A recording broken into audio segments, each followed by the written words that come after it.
क्या आपने कभी उम्मीद की थी कि टीवी ऑन करते ही देश दुनिया की बड़ी खबरें, सरकार से जुड़े गंभीर सवाल और जनता की आवाज सुनाई देगी?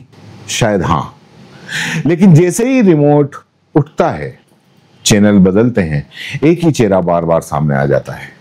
एंकर के नाम पर बीजेपी का नया प्रवक्ता।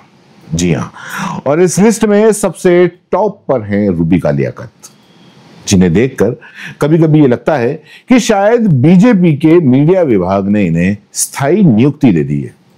विपक्ष के बयान काटना, तोड़ना, मरोड़ना उनके बयानों को, और फिर गंवार, मूर्ख, बेवकूफ जैसे शब्दों से उनको नवाजना, यही अब दरअसल ऐसे पत्रकारों की पत्रकारिता बन चुकी है। पत्रकार कहना इनको ठीक नहीं होगा, लेकिन अब खेल पलटता जा रहा है। अब सिर्फ कैमरे पर चिल्लाने से काम नहीं चलेगा, क्योंकि कांग्रेस के उत्तर प्रदेश के जो अध्यक्ष हैं अजय राय, उन्होंने न्यूज 18 और उनकी एंकर रूबिका लियाकत और एडिटर राहुल जोशी को भेज दिया है एक लीगल नोटिस, 5 करोड़ रुपए का मानहानि का दावा ठोंक कर। पूरा मामला क्या है आपको बताते हैं। 4 मई 2025 को एक शो गूंज में अजय राय ने राफेल डील पर को लेकर कुछ सवाल उठाए, लेकिन चैनल ने वही पुराना नुस्खा अपनाया। विपक्षी बयान को काटो, घुमाओ, मसाला लगाओ और फिर पेश करो जैसे कि वो देशद्रोही हूं। अजय राय को गालियां दी गई, उनकी छवि को खराब किया गया और उन्हें सेना विरोधी तक बना दिया गया।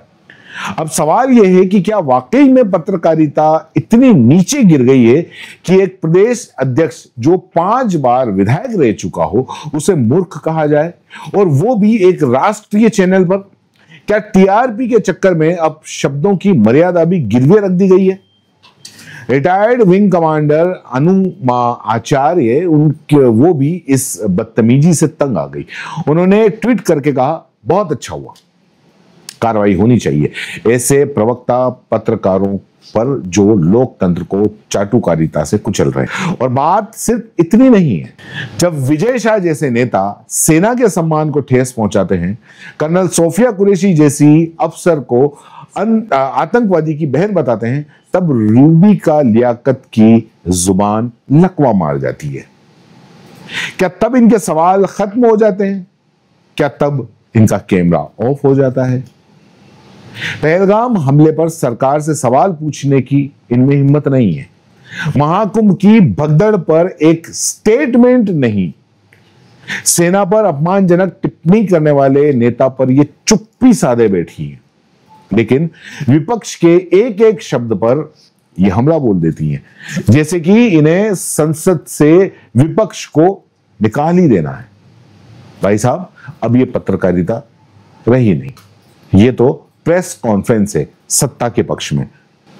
अब सवाल उठाना जरूरी है कि क्या पत्रकार का काम किसी की छवि बिगाड़ना ही है, सत्ता की चाटुकारिता करना ही है, सत्ता के तलवे चाटना ही है? क्या मीडिया अब न्यायपालिका, चुनाव आयोग और संविधान से ऊपर हो गया है?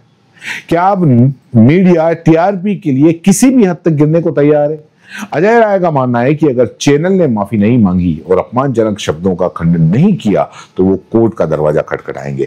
वो यही होना चाहिए, क्योंकि ये मामला सिर्फ एक नेता का नहीं है, बल्कि पूरे लोकतंत्र, उसकी गरिमा और उसके चौथे स्तंभ की साख का सवाल है।